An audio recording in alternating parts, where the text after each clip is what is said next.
जो लोग बेनिफिशियरी होते हैं वो कभी आवाज़ नहीं उठाते, तो आपने आवाज़ क्यों उठाई? क्या हुआ इस कंपनी में, क्या घपला हो? सुब्रतो दत्ता हो या कंपनी के और भी साइंटिस्ट या कंपनी के ट्रेनर जी वो शरेआम बोलते थे कि 6 साल पहले इसकी रिसर्च हुई है, जी तो उसके पेपर नहीं लेकिन कभी भी दिखाए जाते थे। जी FIR में बहुत सी संगीन धाराएं 318(4), 336(2), 3, 340, 61, और ये क्या क्यों लगी ऐसी संगीन धाराएं? किसी का ट्री किसी साइड, किसी का ट्री किसी के नीचे, किसी का नेम चेंज, अगर कोई आवाज़ उठाता है उसकी आईडी ब्लॉक कर देनी।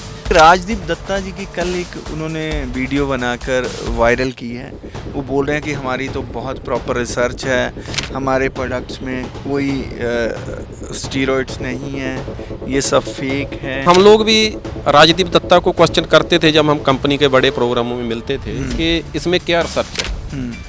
तो वो क्या करता था, मीटिंग में ना इतने डॉक्यूमेंट लेके आता था, मुझे लगता है उसे कोई डॉक्टर भी नहीं समझ सकता जी। यानी कि इतनी टफ लैंग्वेज। मैंने एप्लीकेशन दी थी मानजोग SSP साहब को संगरूर में, मैंने सभी के नाम दिए हैं जी। अभी 3 लोगों पे पर्चा हो गया, अभी कुछ लोगों को और बुलाया जाएगा जी। उनकी भी जांच होगी। इनकी सेल है एक बैलेंस शीट में 117 करोड़। बिल्कुल मेरे पास भी आई है बस। वो 10 करोड़ 10.5 करोड़ की इनकी परचेज है और 92.5 करोड़ रुपए की इन्होंने एक्सपेंडिचर दिखा रखे। ठीक है, तो 10.5 करोड़ की परचेज पे और 117 करोड़ की सेल में 92.5 करोड़ रुपए के एक्सपेंडिचर कैसे हो सकते हैं? डेली इंडिया न्यूज में आपका स्वागत है। आपके साथ मैं हूं दुर्गेश गाजरी।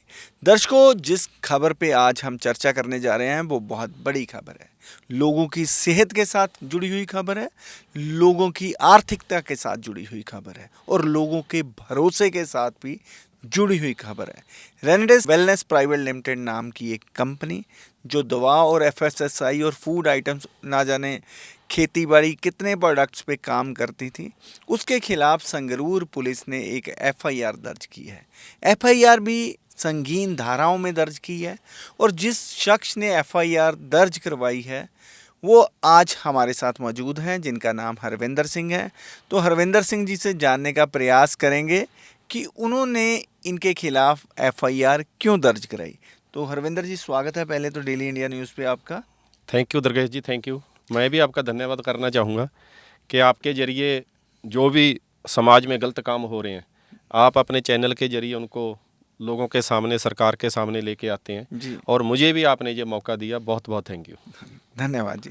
हरविंदर जी, तो ये बताइए कि सबसे पहले, क्योंकि जो लोग बेनिफिशियरी होते हैं वो कभी आवाज़ नहीं उठाते, तो आपने आवाज़ क्यों उठाई? क्या हुआ इस कंपनी में, क्या घपला हुआ?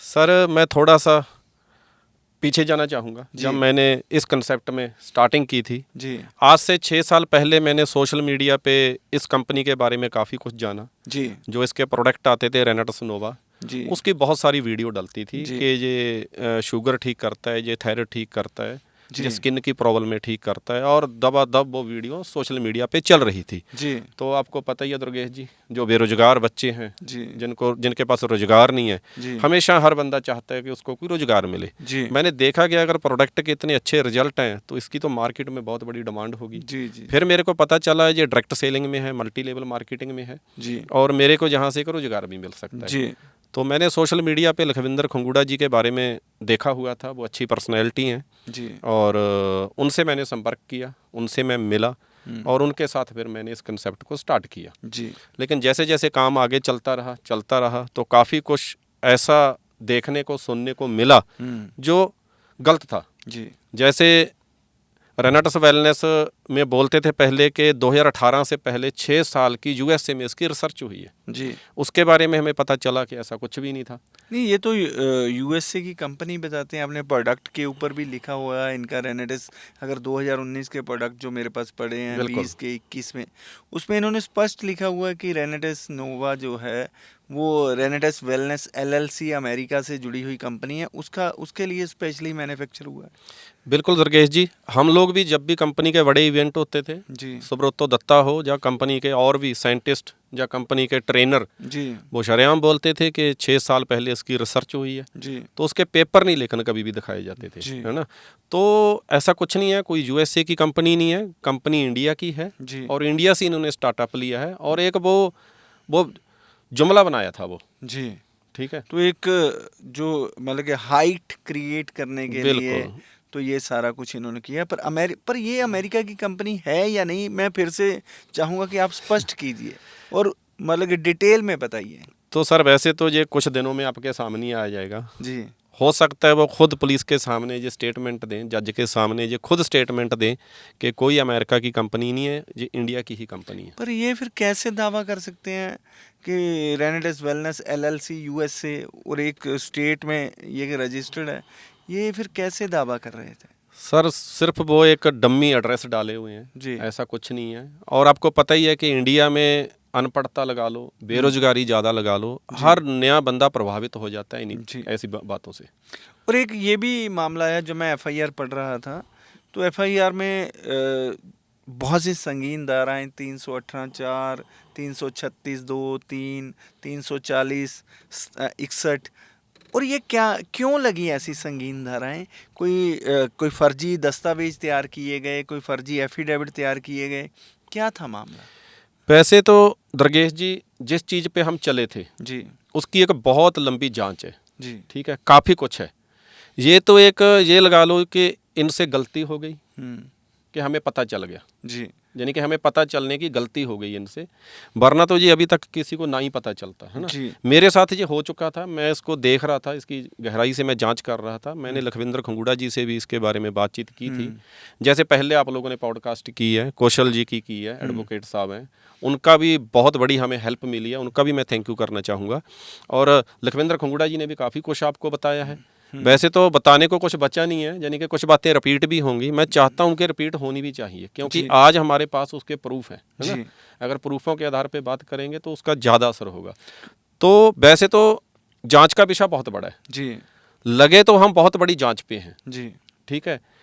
बेशक ईडी का हो, या बेशक फसाई का हो, या सीसीपीए का हो, जी। सारी इनकी जांच तो चल रही है। जी ये तो बीच में इनको ये समझ लीजिए कि जल्दी हमारे हाथ में कुछ ऐसे प्रूफ लग गए जी। जिन पे इन पे कार्रवाई हुई। तो जो एफिडेविट का मामला था, मैंने भी एफिडेविट देखे हैं, तो वो एफिडेविट में एक अपलाइन है, वो अपलाइन जो है अपने नीचे वाले बंदे का अपलाइन वाले एफिडेविट दे रहे हैं कि ये इसका शिफ्ट कर दो, मेरे उसको कोई एतराज़ नहीं होगा। एक बिल्कुल। थर्ड पर्सन का एफिडेविट कोई ए का बी कौन कैसे दे सकता है, और ट्री कैसे शिफ्ट हो सकता है? ये एक बहुत संगीन मामला है।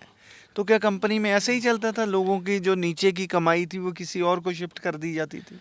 बिल्कुल दुर्गेश जी, वैसे तो ना डायरेक्ट सेलिंग की कोई किसी को एजुकेशन नहीं है, जी। क्योंकि ना तो हमारे किसी यूनिवर्सिटी में, चलो अभी तो कुछ इसके डिप्लोमे डिग्री स्टार्ट हो गई, लेकिन इसका किसी कॉलेज में या किसी स्कूल में कुछ नहीं पढ़ाया जी। जाता। अनजान है लोग इन चीज़ से, है ना। ना ही हमारी फैमिली ने कभी ऐसा कोई काम, कोई डायरेक्ट सेलिंग वगैरह, कोई ऐसा कंसेप्ट हमारे दादा परदादा ने किया था, जी। तो हम अनजान हैं इन लोगों से, यानी कि हमारे लोग जल्दी विश्वास कर लेते हैं।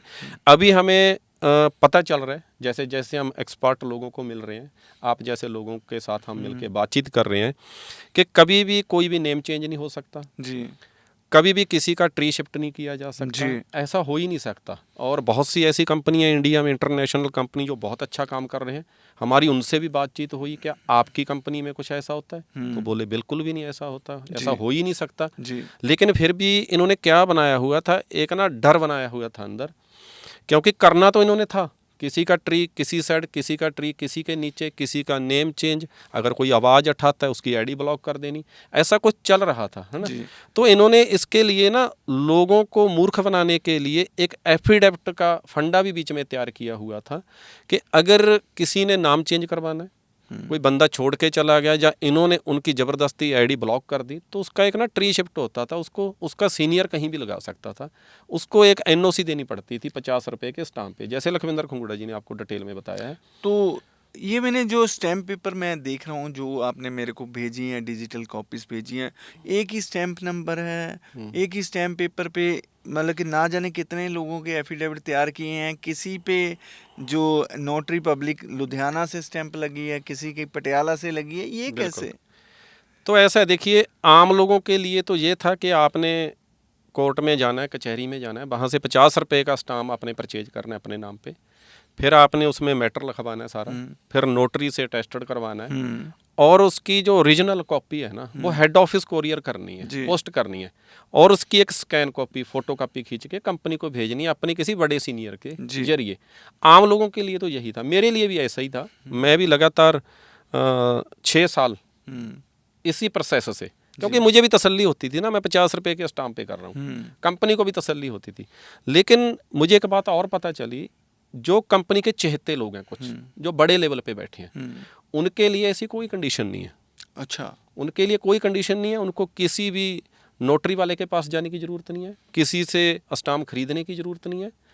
वो लोग क्या करते थे, अपने ही कंप्यूटर में एक पुराना स्टाम्प कॉपी करके रख लिया, उसमें पेस्ट कर लिया, स्कैन कर लिया, उसी में ऊपर डेट चेंज करनी, उसी पे किसी नोटरी की स्टैंप लगा देनी। तो ये चल रहा था फंडा। मतलब फैब्रिकेशन ऑफ डॉक्यूमेंट्स की धाराएं लगी हुई है ना एफआईआर में। बिल्कुल। तो इसी में मैं बात कर रहा हूँ, क्योंकि अगर फैब्रिकेशन होती है तो बहुत संगीन धारा है, 7 साल तक की सजा का प्रावधान है, तो किसी में तो 10 साल तक की सजा का भी प्रावधान है। तो इतना गंभीर अपराध। ऐसा है ना सर, जब पैसा आता है ना जी, तो बंदे की आंखें बंद हो जाती हैं, है ना। जब उसको किसी बड़ी पावर से सपोर्ट मिलती है ना, मान लो आज किसी को कंपनी के सीईओ सुब्रतो दत्ता का ही उनके सिर पे हाथ है, तो वो तो कुछ भी कर सकते हैं। ऐसी वैसे तो काफ़ी लोग हैं इसमें, लेकिन जब तक उनके मेरे सामने प्रूफ नहीं आएंगे मैं उनका नाम नहीं ले सकता, है ना। एक राजदीप दत्ता जी की कल एक उन्होंने वीडियो बनाकर वायरल की है। वो बोल रहे हैं कि हमारी तो बहुत प्रॉपर रिसर्च है, हमारे प्रोडक्ट्स में कोई स्टीरॉइड्स नहीं है, ये सब फेक हैं। तो उन्होंने रिसर्च कहाँ की, वो कंपनी में कब आए, क्या उन्होंने ह्यूमन पे रिसर्च की, एनिमल पे रिसर्च की? अगर रिसर्च की तो उसका क्लिनिकल ट्रायल भी होगा, वो ट्रायल किसी डिपार्टमेंट में जमा भी होगा। आप लोगों को कभी बताया गया? क्योंकि राजदीप दत्ता का सबसे पहले तो मैं टाइमिंग जानना चाहता हूँ, वो कंपनी में कब आए?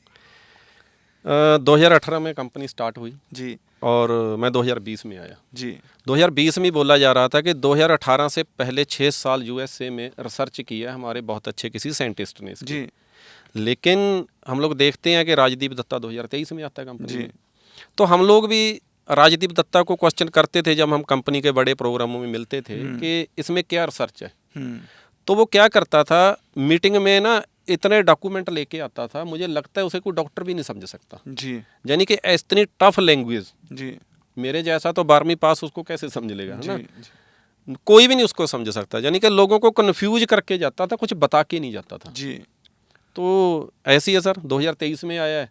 और एक वो बोल रहे थे कि हमने तो लोगों को बोला है, अपने डिस्ट्रीब्यूटर को बोला है, नेटवर्किंग को बोला है कि जो 600 बीमारियां ठीक करने का दावा कर रहे हैं ये आप गलत कर रहे हैं। क्या ये कौन दावा करता था ये? ऐसा तो सर आप इनकी, मैं आपको वीडियो भेज दूंगा, आप चला लेना, है ना। जी, तो इनके काफ़ी सीनियर हैं, तो काफ़ी लोग हैं जो स्टेजों पे शरेआम बोलते थे कि कैंसर हॉस्पिटल में डॉक्टर हमारे रेनाटा नोवा को रिकमेंड करते हैं अपनी स्टैंप लगा के जी, कि आप 2 बोतल लो, 6 बोतल लो।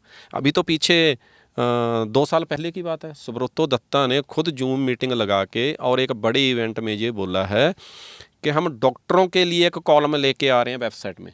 जी, जितने भी गाँव में आरएमपी डॉक्टर होते हैं शायद, है ना, वो हमारे साथ ऐड हों जी, और हमारे प्रोडक्ट परचेज करें। जी, हम उनको स्पेशल डिस्काउंट देंगे, जी, स्पेशल उनको ट्रेनिंग देंगे, वो अपने क्लिनिक पे बैठ के लोगों को हमारे प्रोडक्ट दें।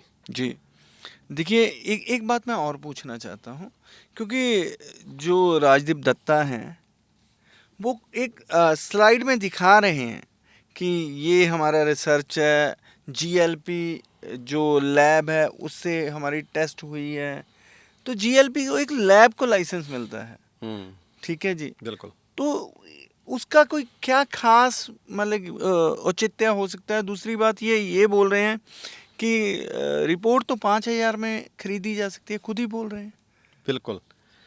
तो सर एक बार लाइसेंस ले लिया, वैसे तो बोलते हैं कि जो भी बैच निकलते हैं ना, हाँ जी, प्रोडक्ट हाँ के, जी, हर किसी की रिपोर्ट होती है, हर किसी की हर लैब किसी में का क्लिनिकल ट्रायल ट्रायल होता है। बिल्कुल, ऐसा कुछ नहीं कभी भी दिखाया गया। अभी तो मैं तो गवर्नमेंट से जांच के लिए भी बेनती करूंगा, हम तो अभी भी कर रहे हैं। देखो आज हम चंडीगढ़ में आए हैं, आज भी हम काफ़ी उच्च अधिकारियों को मिल के आए हैं, इनके खिलाफ काफ़ी हम डॉक्यूमेंट दे के आए हैं, तो हम तो लगे हुए हैं, पीछे हटने वाले तो हम है नहीं जी। अभी ना। इनको ये था, अभी तक इन्होंने क्या किया 6-7 साल में, इन्होंने लोगों को डरा के धमका के, ठीक है, आपने वो एडवोकेट साहब ने जो आपको दी होगी ऑडियो जिसमें सुब्रतो दत्ता शर्म गालियाँ दे रहा है ना, जी जी तो ऐसा ये करते थे, डरा लेते थे। जी। लेकिन जिस दिन मैंने देखा कि सब कुछ गलत हो रहा है हमारे साथ, हमने गलत जो हो रहा था उसकी आवाज़ उठाई। बेशक वो फेक लेवल निकालने की बात थी, ठीक है, वो भी आप लोगों के सामने खंगूड़ा सर ने क्लियर कर ही दिया है ना अपना। तो बेशक वो थी, क्योंकि वो भी उनके चहेते हैं ना जी। जो राजवीर सेखों हैं, बीरवन चौधरी हैं जी।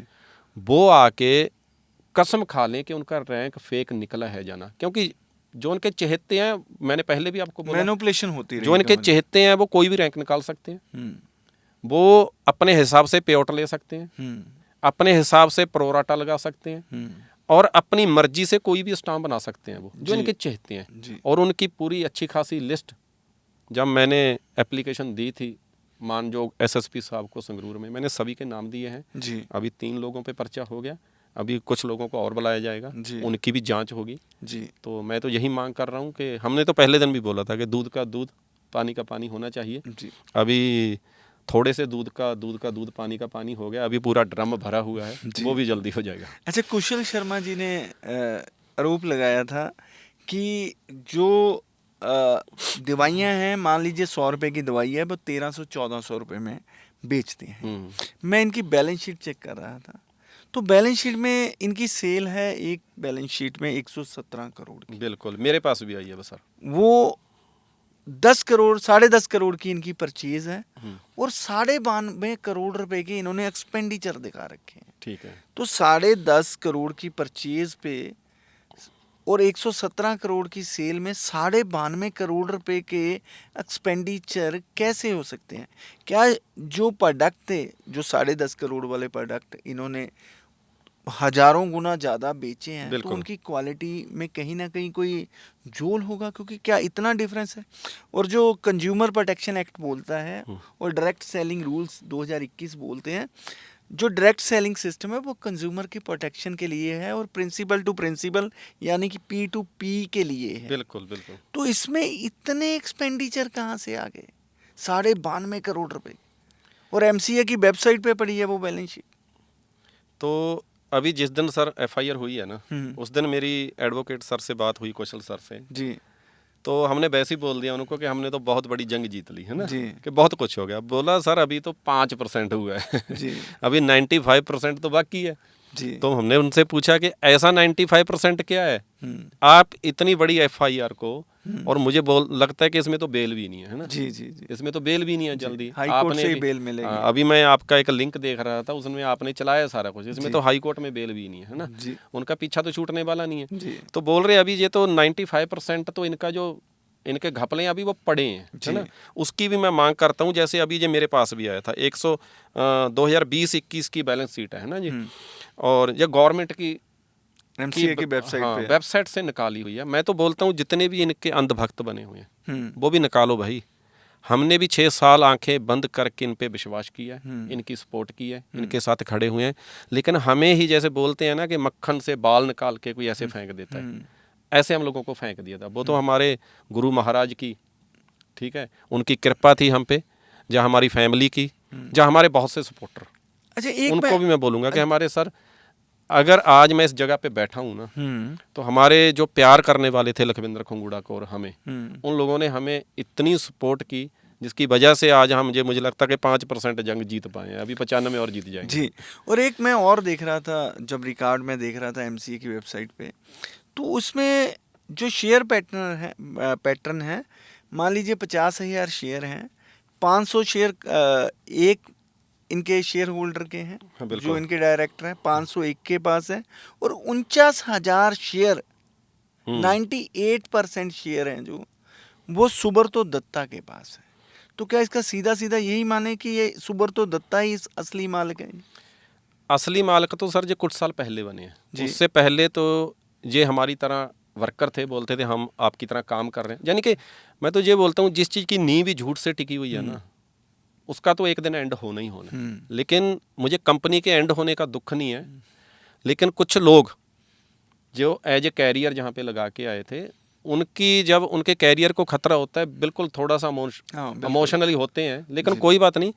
जैसे हम लोग 6 साल काम करने के बाद, लाखों लोगों को जोड़ने के बाद दोबारा से खड़े हो गए हैं, वो भी खड़े हो जाएंगे, हम आपके साथ हैं जी। हमारा कोई दुश्मन नहीं है। कुरुक्षेत्र में डिस्ट्रिक्ट कंज्यूमर फोरम का फैसला आया है और उसमें जिन्होंने डिस्ट्रिक्ट कंज्यूमर फोरम में अपनी एप्लीकेशन डाली थी, केस डाला था, उन्होंने दावा किया था कि इनके प्रोडक्ट खाने से उनको कैंसर हो गया। सर वो तो और कंज्यूमर फोरम ने इनको 1 लाख रुपए का जुर्माना भी लगाया है। सर पूरी रिपोर्ट है इसकी, उसकी भी दोबारा से जांच होगी। वो लोग भी हमारे साथ संपर्क कर रहे हैं, हो सकता है एक दिन आपके चैनल पे भी वो आए, मैं तो उनको बोलूंगा कि आप आइए, अपनी आवाज़ रखिए, क्योंकि सेहत के साथ खिलवाड़ करना, हम लोग बोलते हैं, हम गाँव में देखते हैं लोग ना मिलावट वाला दूध, मिलावट वाला खाना देते हैं। मैं हमेशा एक चीज़ बोलता हूँ, यार किसी को घटिया कपड़ा पहनने को दे दो, लेकिन किसी को घटिया खाने को कभी कुछ ना दो, इससे बड़ा कोई पाप नहीं है। और जो बंदा पाप करता है उसको भुगतना पड़ेगा। ये कुरुक्षेत्र का है सर। हाँ जी।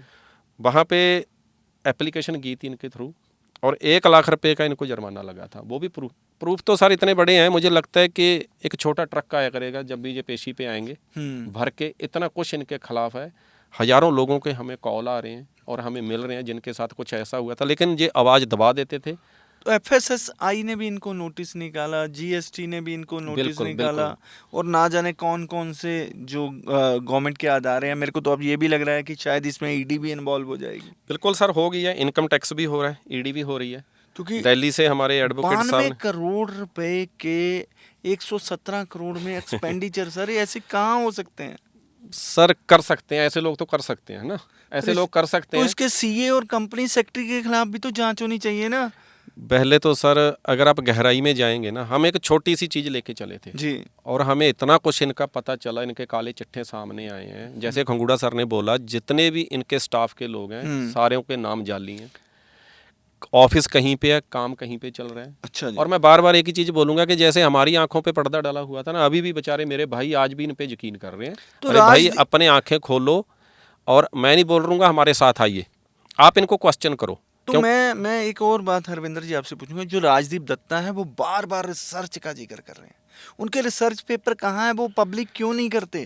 क्योंकि अगर उनका कोई लाइसेंस बना है उनके रिसर्च के आधार पर, तो कहाँ उन्होंने रिसर्च आएंगे सर, वो लेके आएंगे। हाँ, मुझे लगता है मैं भी ये चाहता हूँ कि वो जनता के सामने आने चाहिए। मैं उनको भी यही अनुरोध करूँगा कि अगर आपके पास कहीं कोई रिसर्च पेपर है और ह्यूमन ट्रायल का रिकॉर्ड है, और किस डिपार्टमेंट में वो ट्रायल रिकॉर्ड आपने जमा कराया है, वो पब्लिक कर दीजिए, जनता को बताइए। नहीं तो आपके खिलाफ भी संगीन धाराओं में मुकदमा दर्ज हो सकता है। दुर्गेश जी, ये लोगों के सामने कभी कुछ नहीं रखते, ना ही कभी रखेंगे जी, ना ही हमने इनसे कभी ऐसी उम्मीद रखनी है जी। ये पेश करेंगे कोर्ट के सामने जी, ये जज के सामने पेश करेंगे। राजदीप दत्ता भी आएगा जी, इनके जो ट्रेनर हैं जी, योगेश गुप्ता हैं, ऋषिकेश पाठक हैं, जैसे कैसे वो स्टेजों पे लोगों को बड़े बड़े सपने दिखा के आम लोगों को मूर्ख बना रहे हैं, वो भी इस कटहरे में आएंगे। तो सारे लोग इसको फेक प्रॉमिसेस और फेक प्रचार बोलते हैं ना। बिल्कुल बिल्कुल, इसको तो क्रिमिनल ब्रीच ऑफ ट्रस्ट की कैटेगरी में भी लाया जा सकता है ना। बिल्कुल सर, क्योंकि ये संगीन अपराध है। बिल्कुल सर। तो इनका ये आदत बन चुकी है सर, इनको कोई रोकने वाला नहीं था जी, यानी कि कोई रिस्क लेने वाला। मेरे को पता है, मेरे को भी ये धमकियां देंगे अभी, जैसे वकील साहब को धमकी दी है ना जी, ऐसी मेरे जान से मारने की धमकी दी, मेरे को भी देंगे। और मैं प्रशासन से ये बेनती करता हूँ कि आप इस चीज़ को बड़ी गहराई से लीजिए, क्योंकि किसी बहुत बड़े गलत काम करने वाले बंदे के साथ अगर कोई सरकार के साथ धोखा हो रहा है, किसी ने आवाज़ उठाई है, ठीक है, तो उस चीज़ का भी आप तो आपकी जान को भी खतरा हो सकता है सर। जान को खतरा तो वैसे हम अगर हाँ खतरा तो हो सकता है, लेकिन हम खतरा मानते नहीं, क्योंकि जन्म देने वाला भी वही है। अगर मैं ये खतरा मानता तो आज इन पे ये FIR ना होती। हाँ वो तो ठीक है। इनके जो वो घपले हैं, इनके जो टॉप अचीवर हैं, जिनके साथ मिलके ये काम करते हैं, आप देखिए कि मेरे नाम पे एफिडेविट बना हुआ है। और हम कल मेरे साथ प्रशासन भी था, पुलिस वाले भी थे, जो ये नोटरी हैं हमारे, इन्होंने हमारा बहुत साथ दिया, इतना साथ दिया, इनका मैं थैंक यू करूँगा। हमारे जिनसे स्टाम्प खरीदा उन्होंने भी हमें कल अपना बयान दे दिया प्रशासन के सामने, पुलिस के पास, कि हमसे ये खरीदा नहीं गया। जो हमारे नोटरी हैं, पहले पे पटियाला के हमारे भाई की नोटरी की स्टैंप यूज किया, उन्होंने भी दे दिया। और वो भी मैं अच्छा, आपको उन्होंने स्टैंप लगाई ही नहीं? लगाई ही नहीं, इन्होंने फेक बनाई हुई हैं। Oh my और God! उसके बाद हमारे लुधियाना से हैं एक हमारे, मैं उनका नाम नहीं लूँगा, जी। और उन्होंने भी हमें लिख के दे दिया। वो बोले जब भी हमारी ज़रूरत पड़ेगी हम कोर्ट में आके प्रॉपर इनका जो इन्होंने घपला किया हमारे साथ, हम मांग करते हैं कि इनके ऊपर कार्रवाई होनी चाहिए। मैं तो ये बोलता हूँ सर, अभी तो मेरे ये 9 एफिडेविट हैं, अभी तो और पड़े हैं 50। जब इनके जो चहेते हैं, जो इनके टॉप अचीवर हैं, जब उनकी जांच होगी ना तो बहुत कुछ निकल के आएगा सामने। मैं प्रशासन से यही मांग करता हूँ सर, जैसे इस बात की शुरुआत हुई थी ना, जैसे आपने मेरे से पहले पूछा था, मैं थोड़ा सा उस बात पे जाना चाहूँगा कि इस झगड़े की शुरुआत कहाँ से हुई। जी।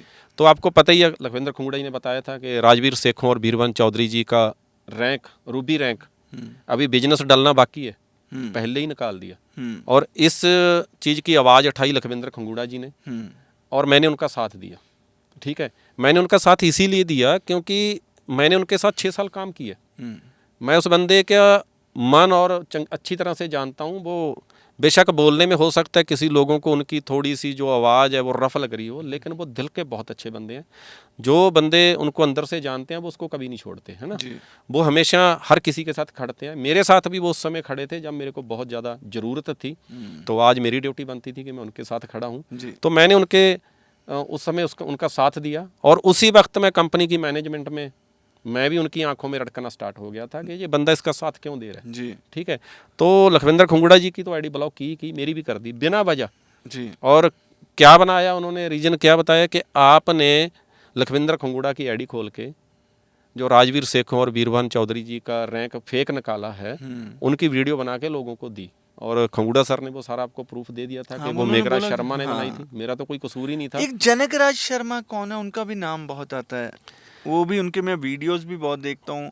वो कहते हैं कि नौकरी में कुछ नहीं रखा, सरकारी नौकरी में भूखा नहीं मरता बंदा, पर उसके ड्रीम्स पूरे नहीं होते। बिल्कुल। कौन है वो व्यक्ति? वो मेघराज शर्मा के भाई हैं।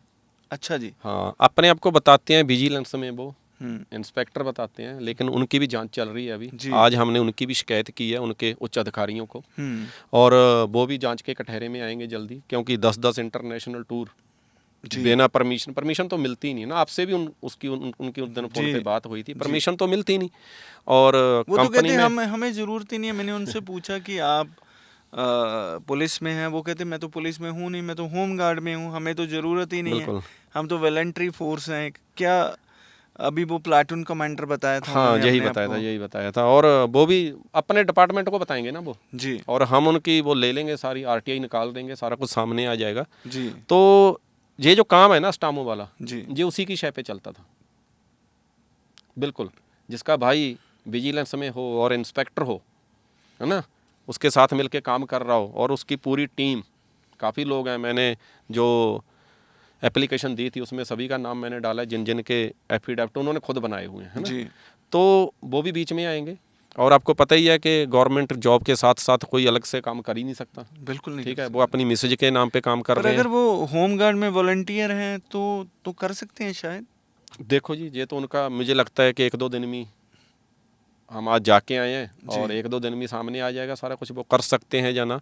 और मैं तो चाहता हूँ सर इसकी गहराई से जांच होनी चाहिए हर चीज़ की जी। और एफआईआर हो गई है जी, 3 लोगों पे अभी एफआईआर हुई है।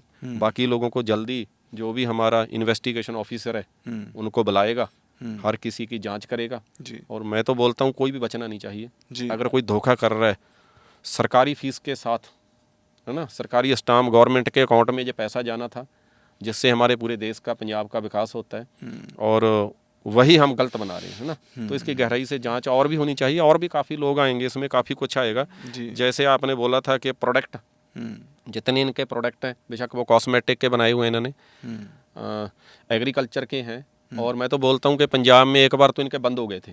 देखियो, एग्रीकल्चर का जब मैं इनका लाइसेंस देखता हूँ जो इन्होंने डाला हुआ है अपनी वेबसाइट पे या अपने ऑफिस में लगाया हुआ है, उसमें रिटेलर लाइसेंस है। एक रिटेलर डायरेक्ट सेलिंग कैसे कर सकता है, ये भी बताइए ना। इसके बारे में मुझे कोई ज़्यादा जानकारी नहीं है, और मैं इसकी भी जानकारी, क्योंकि स्टेप बाय स्टेप चल रहे हैं ना सर, काम इतने हैं, सुबह से लेके शाम हो जाती है, खाने का टाइम नहीं लगता। लोगों को तो ये लग रहा है कि पता नहीं ये वैसी इनको क्या लालच है ना। मैं आपको, आज मेरा दोस्त आया ऑस्ट्रेलिया से, उसने मेरे को बोला यार तेरा वजन कम हो गया थोड़ा जी। मैंने बोला वजन कम इसीलिए हो गया, भाग दौड़ ज़्यादा रहती है, खाने का समय नहीं लगता, क्योंकि जब लड़ाई लड़नी हो ना किसी गलत सिस्टम के साथ, जी। फिर उस वक्त बंदे को ना थकावट होती है ना भूख लगती है। तो इस चीज़ पे लगे हैं सर, इंसाफ आप लोगों का साथ रहा तो साथ में बहुत जल्दी लोगों के दत्ता सामने साहब, कुछ और चीज़ें भी आएंगी। जो सीईओ है दत्ता साहब, वो कहते हैं कि आप सब लोग उन पे आरोप लगा रहे हैं, आप लोग उनको जानबूझकर कंपनी को बदनाम करने की कोशिश कर रहे हैं, ये भी उनका आरोप है आप लोगों का। बिल्कुल सर, देखो हर बंदे को अपनी बात रखने का हक है ना, हमें हक है अपनी बात रखने का, हमने अपनी बात रखी और वो प्रूफ हो गया जी। एक चीज़ में, तो हम सच्चे हो गए ना। नहीं, ये तो एफआईआर दर्ज हुई है जी, अभी तो इन्वेस्टिगेशन पेंडिंग है ना, अभी हो सकता है उनके पक्ष में हो जाए या आपके पक्ष में हो जाए, कहीं भी जा सकती है वो तो। मैं तो बोलता हूँ इसकी और भी जांच होनी चाहिए। देख, लेकिन वो सामने नहीं ना आते जी। जब हम लोगों की आईडी टर्मिनेट हुई थी मेरी और लखविंदर खंगूड़ा की, उस वक्त भी हमने बोला था, कुछ समझदार लोग थे बीच में, हमने उनको बोला था कि आप बैठो, दोनों को सामने बैठाओ और देखो किसमें गलती है। सामने तो वो आई नहीं ना कभी, ना वो कभी आके सामने कुछ बोलता है, वो दूसरे लोगों को यूज करता है, और हमें भी किया है, मेरे को और लखविंदर खंगूड़ा जी को भी किया है, हम भी उनके साथ खड़े हैं काफ़ी चीज़ों पे। लेकिन आज हमें अफसोस होता है कि हमने कुछ समय गलत बंदे का साथ दिया, लेकिन आज खुद पे प्राउड भी फील होता है कि हमने। अच्छा, एक सौरभ गांगुली की फोटो अब प्रोडक्ट पे लगने बिल्कुल लगी। हर प्रोडक्ट पे मिलेगी। तो वो क्या उससे प्रभाव पड़ता है लोगों के ऊपर, क्योंकि सौरभ गांगुली तो एक बहुत बड़ा नाम है। बिल्कुल पड़ता है सर, उनका भी प्रभाव पड़ता है। आपने सुन ही लिया सबसे बड़ा प्रभाव तो जब उसने एडवोकेट साहब को ऑडियो में बोला है कि मैं सौरभ गांगुली को लेके आ सकता हूँ, वो मुझे बर्थडे विश कर सकते हैं, वो कौन सा स्टेडियम है वहाँ पे कर सकते हैं। तो आप देखिए, अगर वो उस जगह पे सौरभ गांगुली का गलत इस्तेमाल कर सकता है तो प्रोडक्ट पे फोटो लगा के क्यों नहीं कर सकता। अच्छा, मेरा आखिरी सवाल है, अब आप प्रशासन, सरकार और केंद्र सरकार से क्या मांग करते हैं? क्योंकि ये कंपनी तो बेंगलोर में रजिस्टर है, बंदे बंगाल के हैं, काम करने वाले पंजाब वगैरह से ज़्यादा हैं, क्योंकि बहुत, ये तो इंटरस्टेट मामला हो गया, कोई केंद्रीय एजेंसी। बिल्कुल सर, हम मांग करते हैं भारत सरकार से, हमारे वहाँ पे एडवोकेट कौशल शर्मा जी बैठे हैं जी, और हम उनका साथ देंगे, उनने हमारा साथ दिया है जी, उनको भी धमकियाँ आई हैं और हम हमेशा उनके साथ हैं। मैं बोलूँगा प्रशासन से कि आप हर चीज़ की गहराई से जांच करें जी, क्योंकि अभी छोटी सी चीज़ सामने आई है, जैसे अभी हमारे सामने आया, देखो बैलेंस शीट 2020-21 की 117 करोड़ की सेल हुई है ना, प्रोडक्ट परचेज कितने के की हैं, 10-11 करोड़ के। हाँ जी। और बाकी जो 92 करोड़ रुपया है वो कहाँ पे चला गया? चलो थोड़ा बहुत कमीशन बांट दिया होगा लोगों में, बाकी कहाँ पे गया? ऐसी पता नहीं कितनी चीज़ें आएंगी। तो और कितना कमीशन कितना था ये भी बताइए। मान लीजिए आप प्रोडक्ट सेल करते हैं, उस पर कमीशन कितना था? उसमें इसने एक रेशो बनाई थी कि अगर मेरे पास 100% पैसा आता है तो मैं 50 से 60% लोगों में बांटता हूँ एज ए कमीशन, बाकी जो मेरा 40% बच गया उसमें मेरे प्रोडक्ट की कॉस्ट आती है, उसमें जीएसटी आता है और उसमें कंपनी के टूर और खर्चे काफ़ी आते हैं। तो बोलता तो ये था, तो 50% तो एंड तक बटेंगे ना स्टार्टिंग में। तो उसके लिए फिर इन्होंने एक प्रो डाटा भी रखा हुआ था ना, प्रो डाटा लगाते थे कि इससे ज़्यादा। ये एक और बात बताइए, जैसे P2P जो डायरेक्ट सेलिंग रूल 2021 बताते हैं, तो 50% मतलब फर्स्ट लेवल पे कितना जाता था? अलग अलग था सर, जैसे आपने रेनेडिस्क परचेज करनी है, हाँ जी हाँ, तो कितना जाएगा? वो 2-3 स्टेप पे जाता था जी, 2-3 स्टेपों पे जाता था, निचले वाले को मिलता था, उससे ऊपर वालों को कम मिलता था। उसमें प्रो डाटा आ जाता था कि अगर तेरा ज़्यादा कमीशन बना तो हम इसको कम कर देंगे जी। तो ये था सर। बाकी मैं आपके जरिए, आपके चैनल के जरिए मैं भारत सरकार से, पंजाब सरकार से, जिन जिन स्टेटों में ये कंपनी काम कर रही है, हर जगह पे इनके ऑफिसों की, इनके प्रोडक्ट की और ख़ासकर इनकी वेबसाइट, जो इनकी वेबसाइट है ना, उसको ज़रूर जांच जो इनका एडमिन पैनल है उसकी भी तो जांच होनी चाहिए, जो इनका सॉफ्टवेयर है। बिल्कुल, सॉफ्टवेयर भी कोई कंपनी चलाती है इनकी, आगे उनको ये करते हैं पे जितना भी, और उसमें ये चेंजेस करवाते हैं सारे उनके थ्रू। और जो सॉफ्टवेयर कंपनी है ना, उसको भी तो पता है ना डायरेक्ट सेलिंग की गाइडलाइन कि मैं ट्री शिफ्ट कर सकता हूँ या ना, मैं किसी का नेम चेंज कर सकता हूँ या ना। मैं तो बोलता हूँ उसकी भी गहराई से जांच होनी चाहिए, क्योंकि वो भी उतना ही जुर्म कर रहा है जितना करवा रहा है ना, करने वाला भी उतना ही है, तो उसकी भी जांच होनी चाहिए। जी। तो ये थे हरविंदर सिंह शिकायतकर्ता, जिन्होंने पुलिस में शिकायत दर्ज की और पुलिस ने एफआईआर नंबर 122 संगीन धाराओं के अंदर बहुत से लोगों के खिलाफ दर्ज की। अब ये मांग कर रहे हैं केंद्र सरकार से, पंजाब सरकार से और जितने भी राज्यों में इनका काम चलता है उनकी सरकारों से भी इनके प्रोडक्ट्स की, इनके अकाउंट्स की, इनके सॉफ्टवेयर की और इनकी वेबसाइट की अच्छे तरीके से गहराई से जांच हो और उससे पता चलेगा कि इन्होंने कौन कौन से घपले की हैं। अगर मैं बात करूं, जो इसके सीईओ हैं उन्होंने इन सारे आरोपों का खंडन किया है। उनका कहना है कि उनको उनकी कंपनी को बदनाम करने की कोशिश की जा रही है। सच्चाई क्या है पुलिस जांच में पता लगेगा। दूध का दूध, जैसे इन्होंने बोला है हरविंदर जी ने, दूध का दूध और पानी का पानी तो जांच के बाद ही पता चलेगा।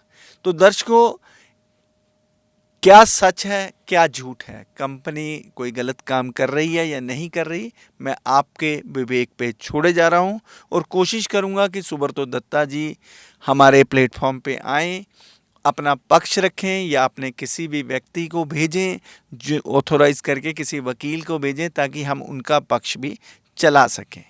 दर्शकों, समय हो गया आपसे इजाज़त लेने का। मुझे दुर्गेश गाजरी और हरविंदर जी को दीजिए इजाज़त। नमस्कार। Thank you. सच्चाई के साथ जुड़िए डेली इंडिया न्यूज के साथ। तो देर किस बात की? डेली इंडिया न्यूज अब आपके व्हाट्सएप पर भी उपलब्ध है। जुड़ना बहुत आसान है, बस सामने दिख रहे क्यूआर कोड को स्कैन करें या नीचे दिए गए लिंक पर क्लिक करें। और हाँ, चैनल को फॉलो करने के बाद बेल आइकन दबाना ना भूलें ताकि कोई भी जरूरी अपडेट मिस ना हो।